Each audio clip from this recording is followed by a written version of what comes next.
My name is Darryl Robert Schoon, and I'm going to talk about the death of free markets. And before we do so, it is important to realize what is a free market and why they have died. Why do we don't have free markets today? There's a lot of confusion about this issue, and most of it has to do with definitions. So if we go back and see what a free market is, it's essentially a marketplace where buyers and sellers can meet, and essentially prices are met by supply and demand. If you have a high supply, low demand, prices drop. If you have high demand and a low supply, prices rise. That's a classic market dynamic, supply and demand in a free market. Now, a lot of people talk about free markets, and they talk about free markets the way that Christians talk about Christianity. People talk about love. People talk about all these great sounding titles, these theories, and they really don't have a sense of what's actually going on or happening, or why is it happening. And that's why I want to talk about the death of free markets tonight. Because the truth of the matter is, we have never had free markets, truly free markets in the United States for a long, long time, and this is why. I defined a free market as a marketplace where buyers and sellers come together and the prices are set by supply and demand. Now, what happened is when England put together its central banking system with the Bank of England in 1695, that's when the free markets first began to die. And why did they die? They started dying because what the English bankers introduced into the markets was credit-based money.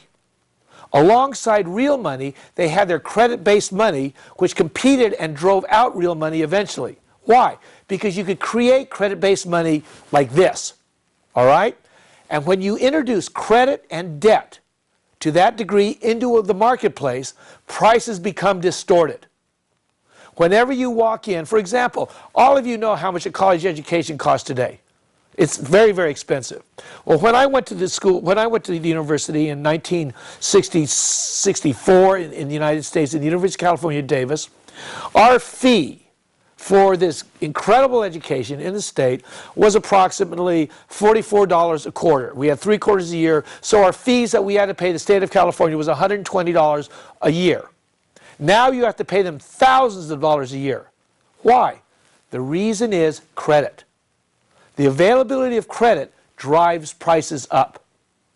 The reason why housing exploded in prices in the last few years during the housing boom was cheap credit. So that's how you can see the effect of credit on a, quote, free economy, a free marketplace. So when you talk about a free marketplace or a free economy, I want you to understand we haven't had one for at least 100 years. Since 1913, when the Federal Reserve started putting debt-based money into the United States. All right? And even before then, the global economy was distorted by the Bank of England's debt-based money. So whenever you had the bankers interjecting tremendous amounts of credit into the economy for their own advantage, and not only are they advantaged, they make the interest off the money they introduced into the economy. And over a period of time, credit and debt supplant a free economy. So you have in the United States a lot of people walking around talking about freedom. We want free markets. We want free economies. They don't even understand what this is. I've always said that communism gave capitalism and the bankers their greatest PR effort. Because what happened is the distortions to the market economy, to free market economies, distorted economies so much that the British bankers and the British banking system took over the world. They went across the world with their banking system of credit and debt and basically took over the world, and they were about to do the same with Russia and with China. And they knew this. The people in those countries didn't know why the British had such an extraordinary advantage over anybody else, because it was rather new. They didn't understand it was the introduction of credit into the economy that gave them their advantage. The British could fight a war on credit. Nobody else could. But nobody figured it out at this time. So what they did was they reacted to this insertion of credit and debt with what is called communism, which was crazy. No, communism never worked before Marx started up. It was just, I've always said it was concocted at late night with schnapps and a knowledge that the world was unfair. And the more schnapps he drank, the more unfair he thought it was, and the madder he got. And he came up with this crazy system of market-controlled production that is fair if you just cut it up, divide it by this, and it would work. And it doesn't. But what he was right about was there were inherent inequities into the British banking system. It looked like a free market, it looked like a free economy, but it isn't. Not when the chips to play are issued by a central bank, first to their friends, and then to everybody else in the form of interest-bearing coupons. What you don't realize is that when you take money in a credit-based system, when you get a loan, every night, every day, every year, whether you're working or not, you owe more the next day minus what you paid down on it. That's what banking did to a free economy. Previous to the British, with their banking system, we had free markets, relatively free markets. Now, there's no such thing as a free market.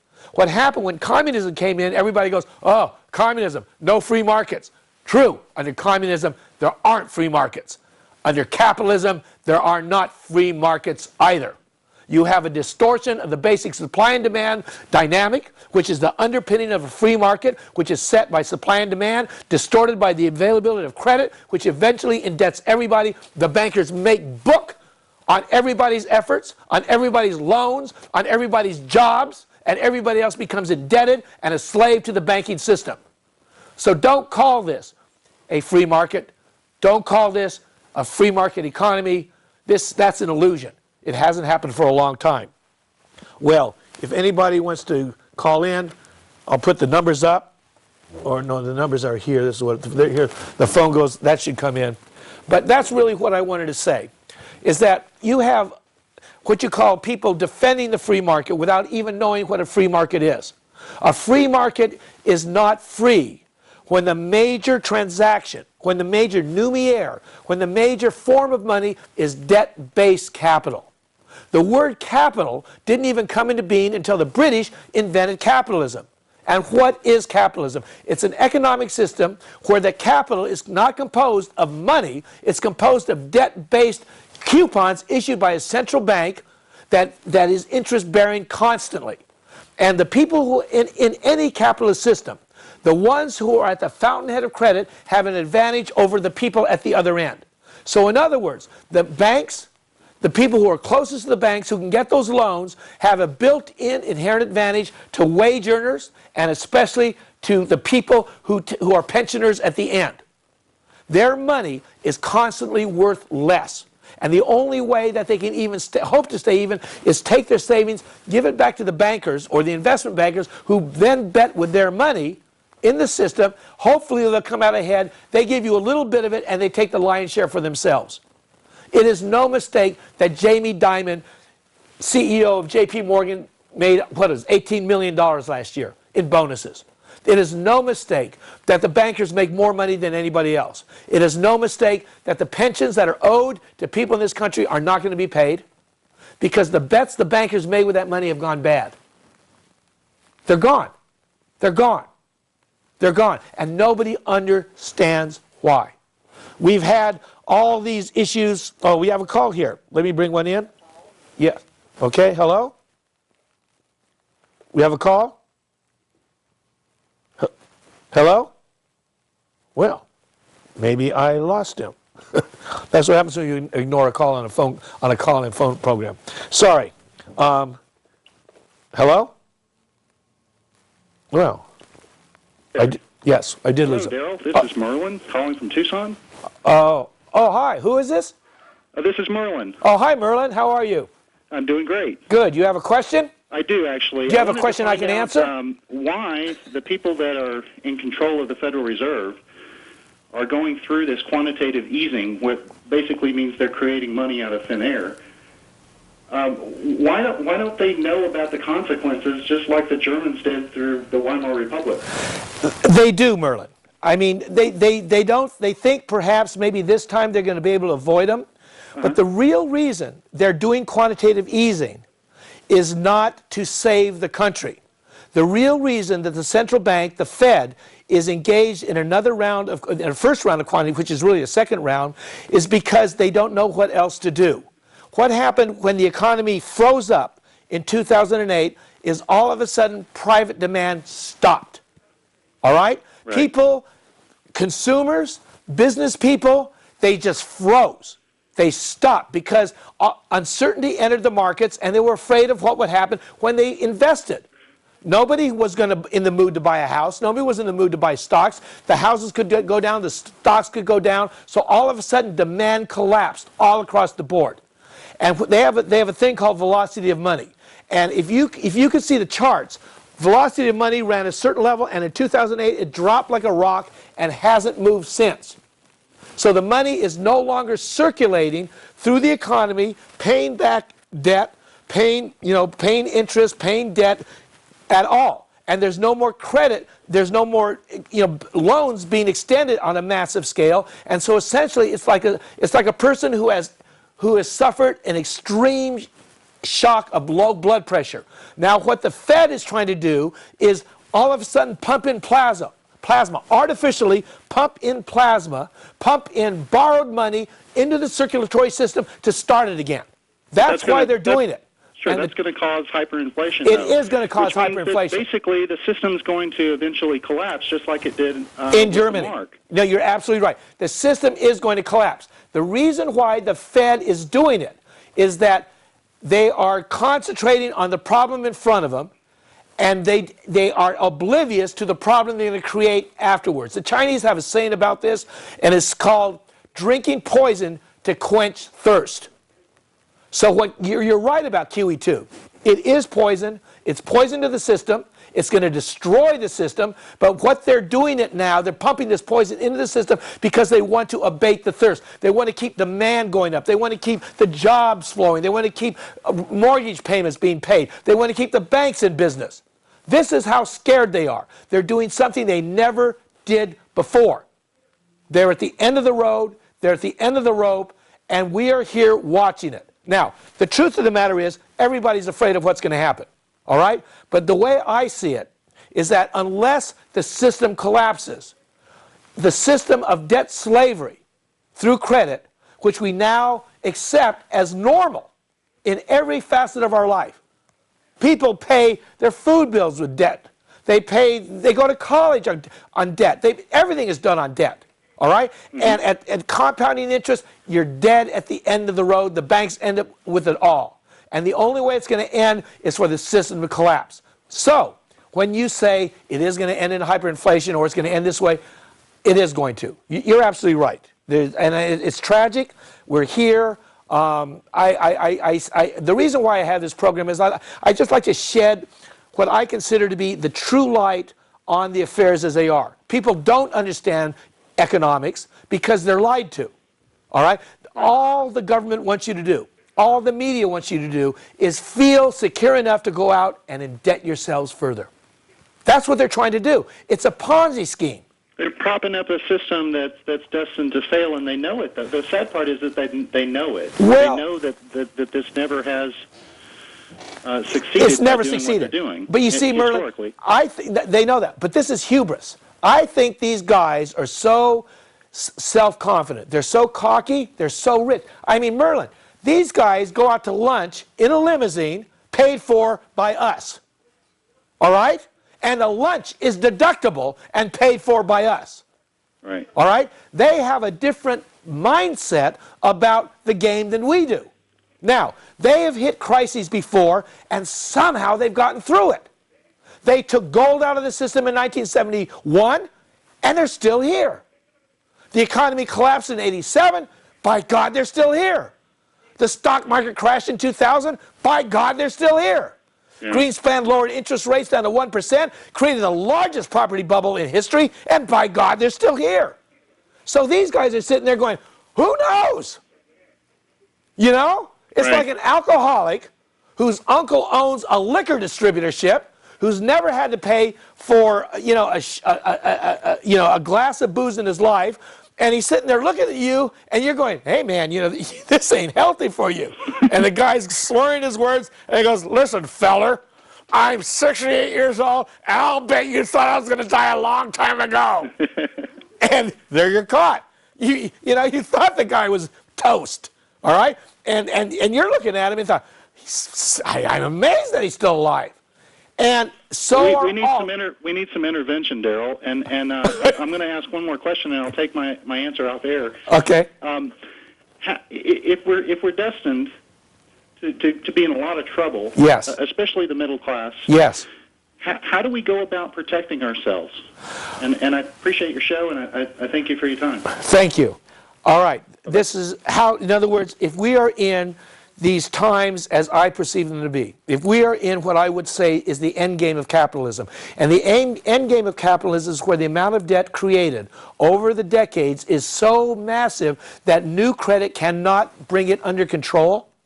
Credit usually is expansive, so when you hear the government talking about we're going to grow our way, we're going to grow our way, we're going to grow our way, what that means is they're going to throw more credit onto the fire. It's going to create another fuel. It's going to fuel another expansion big enough to take care of the debts that have been accrued since that time. The end game of capitalism happens when the amount of debt is so great that no amount of credit can take care of that debt. That's just how it is. This is common sense. And economics is really common sense when you look at it, that way. So your question, Merlin, is really, really important. Your question is, how does a person in the middle class protect themselves in a time like this, which has never happened before? How can you protect yourselves in a situation that you've never encountered? All right? Now, point one, get out of debt. All right? It's a killer. If you cut down your debt, cut down your debt, cut down your debt. That's what you have to do, because debt is the way they control you. If you have assets, gold and silver. Now, let me give you a short reason why gold and silver are the way. And because most people don't understand gold and silver. The bankers created their system, their pyramid on paper money.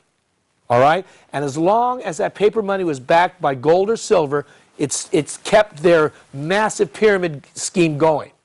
But in 1971, for the first time in the history of the world, all currencies became fiat when the United States refused to back its currency with gold, which it had long since spent. It didn't have it anymore. All right? We didn't go off the gold standard because gold is an archaic barbarian. We went off the gold standard because we spent all our gold. All right? So when it comes crashing down, that money that you've got in your wallet, I don't care if it's a euro, I don't care if it's a Chinese yuan, I don't care if it's a dollar, is going to lose a huge amount of value. So if you have assets, the fact that you're going to buy a silver coin or a gold coin or a little bar means that it's going to preserve its power, and it's going to become more valuable. All right? So in a sense, materially, that's the only thing that you can really do. That's really the only thing you do. Move your assets out of paper-backed assets, move them into precious metals, all right, and cut your debts. That's just, in these times, common sense. I always end my articles with this statement: buy gold, buy silver, have faith. And of the three, I want to emphasize, and most people don't understand faith. Most people don't understand gold and silver. I mean, I don't even know why I'm saying this stuff for, all right? But the truth is, faith is what's going to get us through from here to there. There's going to be an economic rendering that's going to make, I even think the Weimar hyperinflation look like nothing. All right? There's going to be an economic rendering that's going to make the Great Depression look like the warm-up really to what it's going to happen, because this is going to be global. All right? This is going to be massive. We're already headed into massive food inflation. There's going to be grain shortages this year. Tunisia has already fallen. Egypt has already fallen. Bahrain, Libya, people are getting killed. All right? This is just the beginning. We're headed, this is history that you and I are in. And you can't escape it. We are at the end of an era, at the beginning of a new. Now, what I want to tell the viewers, the people watching this, is I am a most hopeful person. I am. I know what my message sounds like. I know that it bespeaks much danger to the present economic system of ways people make money. But this crisis that's coming up is going to transform life on our planet. Life shifts on this planet in cycles. And we are at the end of a cycle. We're at the end of an economic cycle built on credit. It's being wiped out before our eyes. 10 years ago, the United States ostensibly was the most powerful country in the world. We still are militarily. But we now know, in 2011, we are not the country we were in 2001. All right? And in 2001, we were already technically bankrupt. We have been technically bankrupt for 25 years. All right? We're running on gas, we're running on smoke and mirrors, and we're now running out of gas, we're running out of time, we're running out of borrowed money. And what you've got to remember is that we are not here at the effect of this. We're going to be affected by it. But what you can do, what you must do to get through this, is find your inner strength, anchor yourself spiritually, because you are going to need more resources than you have ever needed in your life. We've been used to cruising through this, at least in the United States, with credit cards. A credit card today will get me out of what my credit card's got me in trouble tomorrow. It's always going to expand. Well, it isn't expanding, it's contracting. That credit card is not going to work tomorrow. Your prayers will. But praying when you don't believe it is really hard to do. And that's when most prayer happens. You have to start building your spiritual foundation now. And I want to emphasize it. This is so important. This is so big. And most people have no understanding of where we are. Buckminster Fuller predicted this in 1981. He was a tremendous human being. He was called a futurist. And in 1981, he wrote his last final book called The Critical Path. And it was his advice to us here on what he called Spaceship Earth, the inhabitants of Spaceship Earth. And Bucky said, mankind is going to have to make a shift from killing-re to living-re. And we have made a way of life out of armaments, out of guns, and out of killing. Indeed, the debate over the budget now facing the United States, put forth by President Barack Obama, cuts nothing out of the military budget and cuts only domestic spending. The Republican budget cuts even more out of domestic spending and adds to the military budget.